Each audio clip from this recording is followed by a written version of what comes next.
Hello, this is Jamie of the Druid Diaries.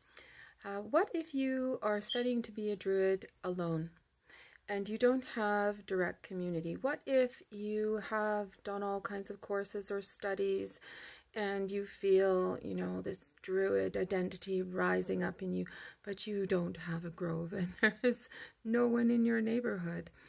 Well, I have found a very strong online community through social media. There are some wonderful Druidry groups. Some of these groups have people of really sound knowledge and experience participating in them, and I think they deserve a great nod of appreciation that they are mentoring so many people from all over the world doing this. There are wonderful organizations like OBOD and ADF and the Druid Network, to which I belong. I love the Druid Network. I love their philosophy, their mission statement, and it suits me at this time. So I do feel connected to a group through them, but I don't have a grove. And many of you share my situation, especially in Canada, because we are a much lower population generally for the size of our country, and certainly lower in population of people practicing Druidry as a study, as clergy, as a practice. So I think it's really important to get out there, if you can bear it, get out there and connect with your local pagan community if there is one. There may not be one visible, but just to meet people and have camaraderie, and they don't have to be pagans, but get out in the world and be there. A lot will not feel that they can socially identify as Druids or practitioners of Druidry because of the stigma towards pagans and anyone who is not of the Abrahamic faiths. Particularly where I live, that would be Christianity, but there's also a growing Muslim community as well. There is also a Hindu community here, and it's been suggested to me that I start to connect more with the Hindu community, because Hinduism and Druidry do have an ancient dialogue of sorts, depending on how you interpret it. And I think it's important to look, and relevant, to look at that potential relationship. It may not suit you. It just depends. People are individuals. Same fly is back. I've had a long week, so I'm kind of catching up with lost time here. I have a lot to say this week and a lot I'm contemplating today because I'm very tired. I just have had a lot of demands on me of late. So today I'm resting and studying a little bit, listening to music, speaking with you, making notes on my little online diary, just catching up on chores in my house. Still have the door open and just freshened up because I was exhausted, washed the hair. Anyway, I think suffering this fly is well worth having my door open. However, back to the topic at hand, I think it really is important to have community, and I've made many efforts in the past. Not all went very well, and that's a learning curve. I think a lot of pagans that are isolated, are wary of one another, and I learned all about this whole witch war kind of thinking, and I know from experience just generally that not everyone who gets into any form of spirituality, whether it's a church or something else, they aren't always there for altruistic reasons. Some of them, that they bring their baggage of hierarchy with them and their ways of socializing, which are, we're human beings. And I'm going to say that a lot on my diary because none of us are perfect. We're all a work in progress, and we're crafting our lives and hopefully, striving to grow in a good way.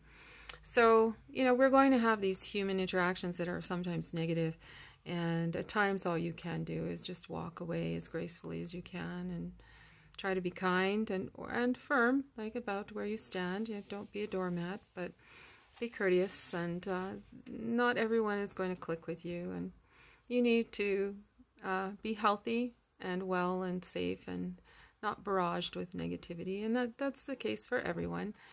And you don't want to be that negative presence in someone else's life either if you're clashing and you can't have a dialogue on the things that are important to you, that a dialogue that is safe and mutually respectful.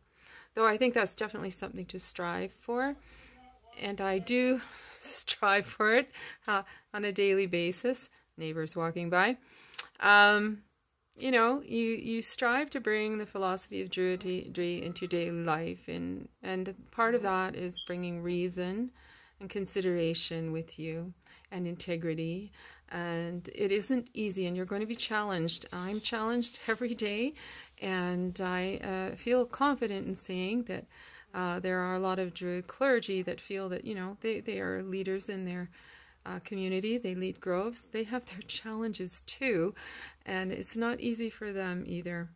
So, you know, this is something that's ongoing, and I like to think about gifts of mediation. You know, Druids were known in ancient times to be mediators and very key moments for their communities. And I think that is a really good thing to draw upon when you're feeling isolated, when you're dealing with community, whether it be a Druidic community, pagan community, or an eclectic community. I think one of the things I love about Canada is that you can meet people from all over the world in most of our major centers. And I spent a lot of time growing up in Toronto, and I really genuinely felt like I was meeting people from everywhere. And because I was open enough to listen to their stories, in some sense I felt like I had traveled the world, and that taught me about listening, and I'm really grateful for that. So I think in terms of finding community, I brought a certain sensitivity, but I too have been triggered by things from other people, unexpected things. So, you know, I took that as a challenge to overcome, to identify what those triggers were, what was going on there. And I think having that structure of Druidry was very supportive to me in going through that personal process, because I have always believed in reasoning things through, but as just a human being, you know, you have your weak moments. You're not going to always be on top of things. Maybe you were too tired. Maybe somebody, you know, came down on you that day and you're worn down, you know, and just a person says something that normally you might have been able to let wash off you, that you knew, you know, wasn't meant well. And you just have to step back and say, okay, you know what? Maybe I'm hearing it wrong. You know what? This person needs community too. Stuff's going on in their lives, and really try hard to step away from that. And that really will help you to connect with community.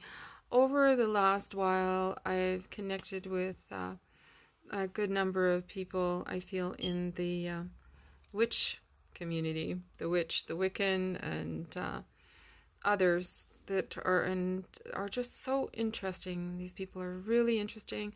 I think we learn from each other, and we attend each other's rituals on occasion, and that's a great gift. You know, I don't feel I identify as a witch. I really identify very much more strongly with Druidry as a core practice. I also sundanced in my area here, and I, as a non-native, have always cherished that. So I am a holy pipe carrier, and that's something that is paramount in my spiritual practice as well. You know, again, this kind of goes in a meandering fashion in terms of building community with ideology and beliefs. So there are some people in Druidry and other forms of European paganism that absolutely cannot handle the idea of someone incorporating a variety of experiences under the umbrella of their faith, in which case mine is Druidry. And I find Druidry accommodates a lot of different experiences and understandings of spirituality extremely well, because it it tends to be so rational, and because study and knowledge and truth are so important in Druidry, you can't just, walk through it unaware of the world. And studying world religion, whether it's going into your local church or a synagogue or a mosque, or whether it's going into a Buddhist temple, or whether it's reading directly Buddhist text, or Hindu, studying Hinduism, or perhaps it's the indigenous, maybe belief to your area if you're not in Britain or Ireland, or wherever Druidry rose from in Europe. If you're not there, I think it's really courteous and wise to also give a nod to the indigenous religions of your area, which is not Christianity in North America. Christianity is not the first religion of North America or South America. So, there were very well entrenched, very well formed spiritual practices here. You could call also religions. It may be a bit of a conceit not to, but I understand why some veer away from that because of the history of residential schools and the church here in North America. However, as more of us share global history, our histories, we find out things like, okay, the Catholic Church, the way it treated children in Ireland. You juxtapose that with the way it treated children of the indigenous communities here. So there were a lot of cruel things that happened and that should never have happened, certainly not in the name of someone, of the personage of Jesus. So, we need a deep understanding of one another and each other's pain. Christians don't always understand, let's say Christian Druids don't always understand the reaction of polytheist Druids to their Christian faith within Druidry. I think little acts of understanding and saying, well, wait a minute, is there pain there? Do you think maybe the polytheists in Druidry are reacting so strongly because of pain and fear of what Christian clergy and Christian community have done in the past? Of course, our Druid Christian community is certainly not even remotely comparable to those kinds of individuals, but to understand there may be triggers there. I think there are all these little subtle things, especially when people are working isolated, working alone, healing their wounds alone, or just simply working a little bit online. It's a trust that has to be built amongst us, and it is a struggle to form community. I think it's wonderful if we can build festivals and all these kinds of little gatherings, but we still have to be tolerant people. We have to embrace, pain. We have to embrace difference, and if we don't, we won't be able to be unified. And I think history is a really great teacher in that respect, because a lack of unity doesn't bode well for the whole. And I don't mean by that everyone holding the same opinion. That is not unity, not real unity. You can have vehemently different perspectives and, vivid, expressions of these perspectives and still be unified. So, let's not confuse those two. So we have a lot of challenges. One, we don't feel necessarily secure in being open about our faiths in the larger community. Two, we are very skittish about connecting with other pagans, Druids, what have you.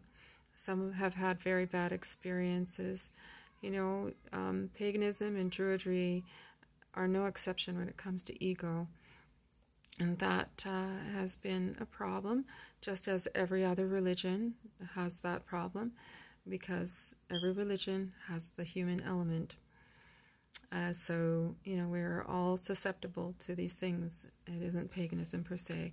We have beautiful, beautiful teachings, just as beautiful as any other faiths around the world. So it's not that. And in fact, I think in Druidry, and certainly I'll use Obed as an example there's a great caring for the well-being of every practitioner, of their health holistically in body, mind, spirit, and heart, and their ability to relate to one another. And I see great care in that organization for that, and not a lot of big ego present. But that is my experience at a distance through the internet, not in person. I'm not saying that it isn't possible to have rifts and deal with these very human issues in any organization. I think for women, there is always a concern not to be taken advantage of in groups.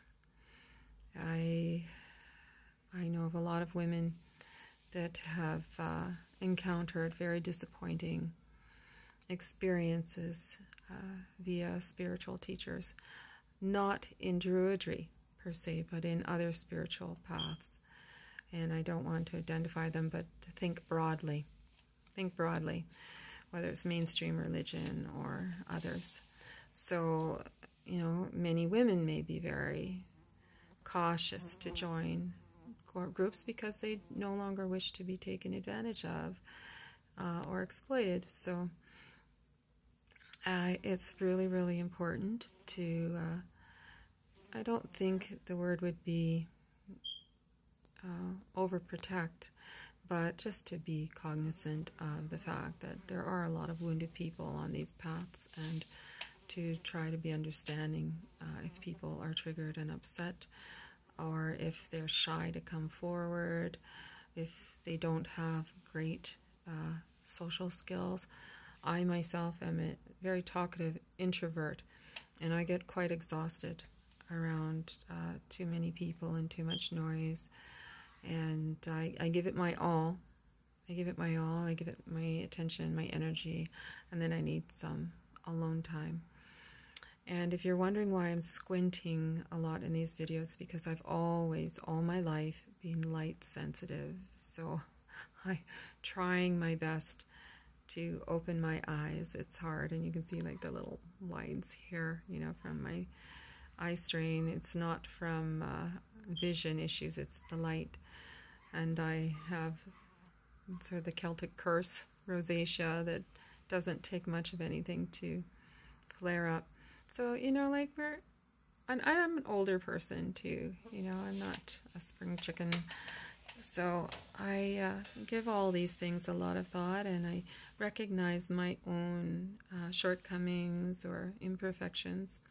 But I like to think of this beautiful example that came from Hopi Navajo country here in North America, of these magnificent weavers, these women who create these fantastic rugs.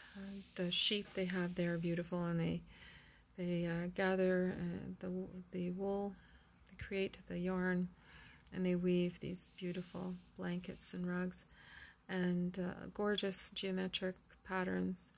And geometric patterns are very global, and it's very interesting because there's a lot of universalism at work there amongst humanity for some of these designs. But what I love is that no matter how perfect that beautiful weaving is, they'll intentionally leave a little flaw in there as a reminder, as a teacher, it's like, to me, a little poem right at the end. It's just great. You don't get egotistical and think you're better than everyone else, and imperfection, and there's a beauty. The rugs are still beautiful. Imperfection is not a flaw. It actually contradicts the word itself. It's just variability, and I think you have to watch that. I'm a visual artist, as I've said before, and I look at other people's work, and I I look at it from different perspectives as well as my own, because I tend to be a bit of a perfectionist. And I see, that the essence of a work isn't about perfection. It's about cohesion. A successful artwork has a cohesive quality, an essence coming together that communicates. And that's the difference, I think, between something that is a fine craft and something that is art, is the communication aspect. So I also do pottery, and I have a great respect for fine craftsmanship. But I would say these Navajo rugs, because they make this statement, to me that puts them into a place of communicating. They have another role other than being on the floor, warming us, and beauty. I don't know. Honestly, I don't know if the patterns are symbolic in the rugs. There's probably a lot of variation between weavers, but the point being is that the weaving has a lot to say, just because, this magnificent skill factor, and then putting with intention, putting that little flaw in there, it speaks to us, it communicates something to us, it's thought-provoking. So that to me is really artful, and it is art. So back to Druids and trying to create community. I through striving to do this, I created this interfaith Druidry circle in my local area, open to anyone who wants to join in, and it has been all pagan pretty much, but without trying to intentionally win people over to being Druid. I created this circle because my perspective is Druidic, and so that's the umbrella, but it's open to a lot of different beliefs, and mainly witches are attending, but through that there's been a greater dialogue about Druidry, and just a nice dialogue anyway. These people are becoming friends of mine, and prior to creating the circle. But within that format, I started offering these plant walks. I was going on plant walks myself, and I don't, as a woman, or anyone, but as a woman in particular, at times I don't like to walk by myself. And so I thought, yes, open it up to other people, go as a group, and it's been fabulous. Different people come at different walks. It's never a very large group, so gentle on the earth, and we share. No one's saying they know everything. We're sharing, and it's mutual learning, experiential knowledge, and just the sheer joy of getting out in the fresh air, being on the land, connecting with these wonderful plants, discovering, seeing, recognizing, sharing. It's beautiful. And so through that, actually, a genuine interest in Druidry is rising in this little community. Whether those individuals will become Druids, I don't know, but I think it's extremely positive.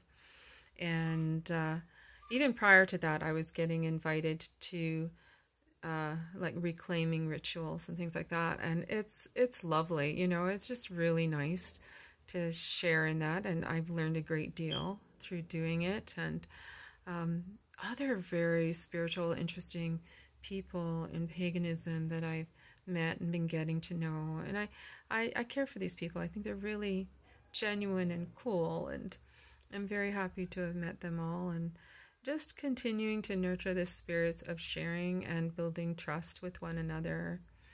I think that is just as important as any other aspect to Druidry. And I know that these Celtic Reconstructionists are very wary of cross-pollinating ideas, and I think it's wonderful that there are people doing that, because I do believe in the importance of history, but we are also making history too.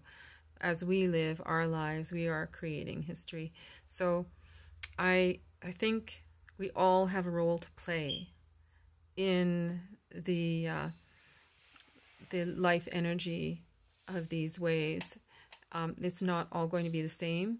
And once again, again and again and again, I love diversity, and it's not competing. These variations are not competing with one another. I think that they represent choices and a place for everyone, and it's really important to have mutual respect regarding that, and instead of running each other down, which is something that I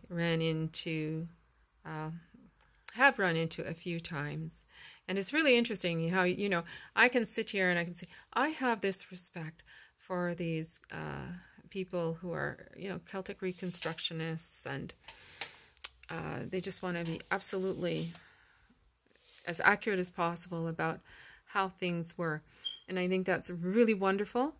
It's not for me, and it's not for a lot of people, but that doesn't mean that we aren't building and creating something that is authentic in our time and beautiful. And that's what, again, I think important, why we need to, even though we may be wounded and introverted, and we may not have the greatest experiences while we strive for this, it's important to build community.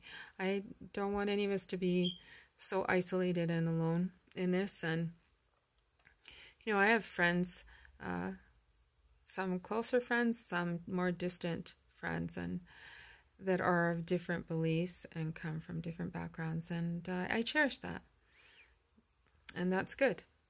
But it's also good to build community regarding this practice, especially as you're learning, a learning community, and it can't all be online. I'll cite one example of where we really need more either video logs or, I don't know, maybe we have to Skype, but we need to hear some of the languages, like the different pronunciations of words in Old Irish, or just simply Irish, contemporary Irish. Maybe it's Welsh that you're looking to.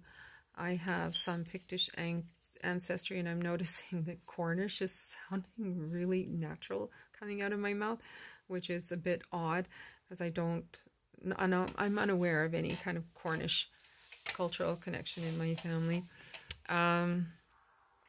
But it's really nice to explore sounding out these words. I think, English is my first verbal language. I consider art a language of mine. Let's see here. So sometimes, we could have a great face-to-face community, but maybe no one speaks any of these languages. Maybe no one knows how to pronounce any of them, so we're really not further ahead. But wouldn't it be nice if someone did? And are they pronouncing them properly too? It's going to take all of us a lot of time. For that one, I have some connections online that this is something they do have knowledge of. It's a study that they have made, or they're living in the land of that language, and they are speakers. But we're here in North America, this is Canada, and we have our challenges. So I think, yes, we can do this as solitaries, as hedge druids, as, just on our own. We can. And I don't think there's anything wrong with that, because we all also need that internal practice. And I think someone who's a druid has a lot to offer in that practice. And maybe that's because I studied Buddhism, and I did study Zen Buddhist meditation in a Zen Buddhist temple. So through that knowledge and through my experience with the Indigenous community, and having some sense of what a vision quest is and its importance, and how practitioners within different spiritual walks can really offer a great deal, even just by being who they are. That I don't feel from these past experiences that a solitary or hermit-style druidry is wrong, or that it fails to be druidry. I disagree with that. Especially if we're looking at the Ovates, the Vates, the Bards, and the Druids as all being Druids, and if you put that all on an equal plane, because every area of emphasis, that's what I look at it as. It's not, one higher than the other, but they are areas of emphasis, can have many years of long study associated with it. And you can go as deep as you want to go. And the expertise of someone like that is immeasurable. So, can you be that solitary person who just sends this great energy into the world because of who they are, because of their druidic practice? I think so. But I also think the hard work needed to start creating community is also really important for everyone too. So that's my thoughts on that for today. And it's been famine and feast here.